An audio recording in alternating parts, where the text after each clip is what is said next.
السلام علیکم۔ میں آج آپ کو سلطان صلاح الدین ایوبی کے بارے میں بتانے لگا ہوں جنہوں نے قدس کو آزاد کروایا۔ سلطان صلاح الدین ایوبی کا پہلا نام یوسف تھا۔ دوسری طرف سلطان نور الدین زنگی شام کے ایک سلطان تھے۔ ان کا بیٹا ہوا اور وہ پیدا ہوتے ساتھ ہی مر گیا، فوت ہو گیا۔ دوسری طرف نجم الدین ایوبی اپنے قافلے کے ساتھ جا رہے تھے، ان پر کافروں نے حملہ کر دیا۔ کافروں کے حملے میں وہ کافروں کے قیدی بن گئے۔ سلطان نور الدین زنگی نے نہ صرف نجم الدین ایوبی کی جان بچائی بلکہ ان کے بیٹے یوسف ایوبی کی بھی جان بچائی۔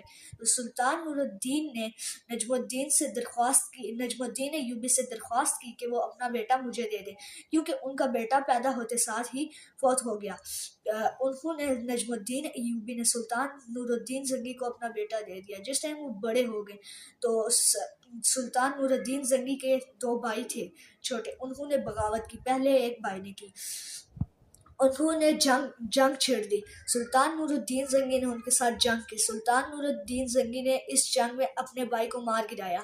اس کے بعد کافی ساری مشکلات آئی۔ یوسف جو کہ اب صلاح الدین بن چکے تھے سلطان کے بیٹے کی حیثیت سے، صلاح الدین ایوبی کافی ساری مشکلات کے بعد سلطان نور الدین زنگی کے شہید ہونے کے بعد سلطان بن گئے، جنہوں نے کافروں سے قدس آزاد کروایا۔ شکریہ۔